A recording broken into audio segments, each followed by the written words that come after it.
Sir ನೀರು ಕಾದಿದೆ sir, ಅಣ್ಣ ಮಲಗಿದ್ದಾರೆ. ಟೈಮಿಂಗ್ಸು 12:30 to 2 o'clock ಮಾಡ್ತೀನಿ ಸರ್.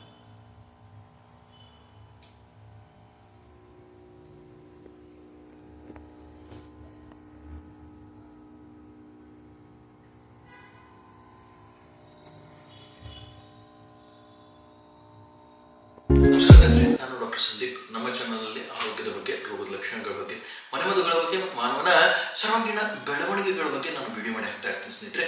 ಈ ವಿಷಯಗಳಲ್ಲಿ ನಿಮಗೆ ಏನಾರು ಆಸಕ್ತಿ ಇತ್ತು ಅಂತ ಹೇಳಿದ್ರೆ ನಮ್ಮ ಚಾನಲ್ ಲೈಕ್ ಮಾಡಿ, ಶೇರ್ ಮಾಡಿ,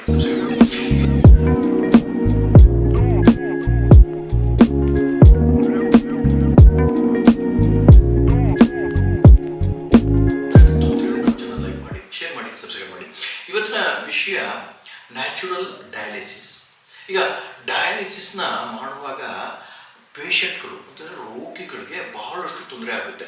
ಯಾಕೆಂತ ಹೇಳಿದ್ರೆ ಆ ಡಯಾಲಿಸಿಸ್ನಲ್ಲಿ ಅಂದರೆ ಅಲೋಪತಿಕ್ ಡಯಾಲಿಸಿಸ್ನಲ್ಲಿ ಏನಾಗುತ್ತೆ ಅಂತ ಹೇಳಿದ್ರೆ ದೇಹದಲ್ಲಿರ್ತಕ್ಕಂಥ ರಕ್ತವನ್ನು ಪೂರ್ತಿಯಾಗಿ ಹೊರಗೆ ತೆಗೆದು ಅದನ್ನು ಒಂದು ಮಿಷಿನ್ನಿನ ಮುಖಾಂತರ ಅದನ್ನು ಕಳಿಸಿ ಮತ್ತೆ ದೇಹದ ಒಳಕ್ಕೆ ಹಾಕುವಂತಹ ಒಂದು ಪ್ರಕ್ರಿಯೆಗೆ ಡಯಾಲಿಸಿಸ್ ಅಂತಾರೆ ಸ್ನೇಹಿತರೆ.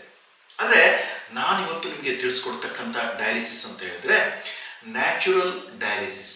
ನಾನು ಈಗ ಒಂದು ಸ್ವಲ್ಪ ದಿನಗಳ ಹಿಂದೆ skin as kidneys, third kidney ಅಂತ ಒಂದು ವಿಡಿಯೋನ ಮಾಡಾಕಿದ್ದೆ ಸ್ನೇಹಿತರೆ. ಅಂತ ಹೇಳಿದ್ರೆ ನಮ್ಮ ಚರ್ಮ ಮೂತ್ರಪಿಂಡದ ಹಾಗೆ ಕೆಲಸ ಮಾಡುತ್ತೆ ಅನ್ನೋದರ ಬಗ್ಗೆ. ಯಾಕಂತ ಹೇಳಿದ್ರೆ ನಮ್ಮ ಚರ್ಮದ ಕೆಲಸ ಮತ್ತು ಮೂತ್ರಪಿಂಡದ ಕೆಲಸ ಒಂದೇ ಆಗುತ್ತೆ ಸ್ನೇಹಿತರೆ. ಹೇಗೆ ಅಂತ ಹೇಳಿದ್ರೆ ನಮ್ಮ ಚರ್ಮದಿಂದ ಹೊರಬರುವಂತಹ ಬೆವರು ಮತ್ತು ಕಿಡ್ನಿಯಿಂದ ಹೊರಬರುವಂತಹ ಮೂತ್ರ ಎರಡೂ ಸಮಾನಾಂತರವಾಗಿರುವ ಕಾರಣದಿಂದ ನಮ್ಮ ಕಿಡ್ನಿ ಕೆಲಸ ಮಾಡದೇ ಇರುವಾಗ ನಮ್ಮ ಚರ್ಮ ಸರಿಯಾಗಿ ಕೆಲಸ ಮಾಡಿದ್ದೇ ಆಯಿತು ಅಂತ ಹೇಳಿದ್ರೆ ಕಿಡ್ನಿಯ ಕೆಲಸಗಳನ್ನು ಚರ್ಮ ಮಾಡಿ ಕಿಡ್ನಿಯ ಒಂದು ಶಕ್ತಿಯನ್ನು ಹೆಚ್ಚಿಸಿ ಮತ್ತು ಅದನ್ನು hot water therapy, hot immersion therapy ಅಂತ ನಾವು ಹೇಳ್ತೀವಿ ಸ್ನೇಹಿತರೆ.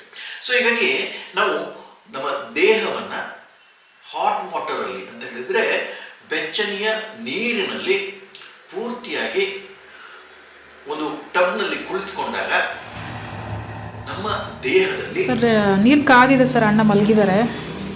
ಟೈಮಿಂಗ್ಸು 12:30 to 2 o'clock ಮಾಡ್ತೀನಿ ಸರ್.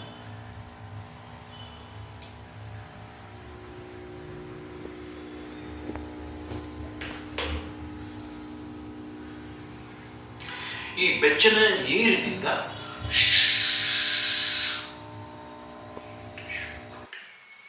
ಹೀಟ್ ಶಾಕ್ ಪ್ರೋಟೀನ್ ಉತ್ಪತ್ತಿ ಆಗುತ್ತೆ ಸ್ನೇಹಿತರೆ. ಈ ಹೀಟ್ ಶಾಕ್ ಪ್ರೋಟೀನ್ ಏನು ಮಾಡುತ್ತೆ ಅಂತ ಹೇಳಿದ್ರೆ ನಮ್ಮ ದೇಹದಲ್ಲಿ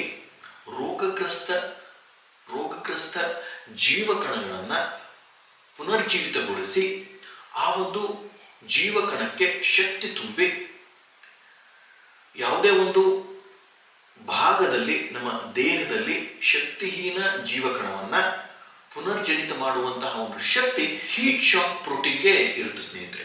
ಸೊ ಹೀಗಾಗಿ ನ್ಯಾಚುರಲ್ ಡಯಾಲಿಸಿಸ್ನ ನಾವು 40 ರಿಂದ 42 ಡಿಗ್ರಿ ಸೆಂಟಿಗ್ರೇಡ್ ಇರುವಂತಹ ನೀರಿನಲ್ಲಿ ರೋಗಿಯನ್ನು ಕುಳಿಸಿ ಹೀಟ್ ಶಾಕ್ ಪ್ರೋಟೀನನ್ನು ದೇಹದೊಳಗೆ ಉತ್ಪತ್ತಿ ಮಾಡುವ ಮುಖೇನ ಕಿಡ್ನೀಸನ್ನು ಅಂತ ಹೇಳಿದ್ರೆ ಮೂತ್ರಪಿಂಡವನ್ನು ಪುನರ್ಜನಿತ ಮಾಡಲಿಕ್ಕೆ ಸಾಧ್ಯವಿದೆ ಅಂತ ನಮಗೆ ತಿಳಿಸ್ತಾ ಇದ್ದಾರೆ. ಸೊ ಹೀಗಾಗಿ ಇದು ಒಂದು ನ್ಯಾಚುರಲ್, ಪ್ರಾಕೃತಿಕವಾಗಿ ಮಾಡ್ತಕ್ಕಂಥ ಒಂದು ಪ್ರೊಸೀಜರ್. ಸೊ ಹೀಗಾಗಿ ಈ ಪ್ರೊಸೀಜರಿಂದ ಕಿಡ್ನಿಗಳು ಫೇಲ್ ಆಗಿತ್ತು ಅಂತ ಹೇಳಿದ್ರೆ ಅದು ಪುನರ್ಜನಿತವಾಗಿ ತನ್ನ ಸರಿಯಾಗಿ ಕೆಲಸ ಕಾರ್ಯಗಳನ್ನು ಮಾಡುತ್ತೆ ಮತ್ತು ಅದು ದೀರ್ಘಕಾಲಿಕವಾಗಿ ರೋಗಗ್ರಸ್ತ ಸ್ಥಿತಿಯಿಂದ ಸಾಮಾನ್ಯ ಸ್ಥಿತಿಗೆ ಅಂತ ಹೇಳಿದ್ರೆ ಆರೋಗ್ಯವಂತ ಸ್ಥಿತಿಗೆ ಕಿಡ್ನಿಗಳು, ಮೂತ್ರಪಿಂಡಗಳು ಬರುತ್ತೆ ಅಂತ ನನಗೆ ತಿಳಿಸ್ತಾ ಇರ್ತಿದ್ರೆ. ಮೂಲ ಒಂದು ವೈಜ್ಞಾನಿಕ ತಳಹದಿ ಅಂತ ಹೇಳಿದ್ರೆ ಹೀಟ್ ಶಾಕ್ ಪ್ರೋಟೀನ್.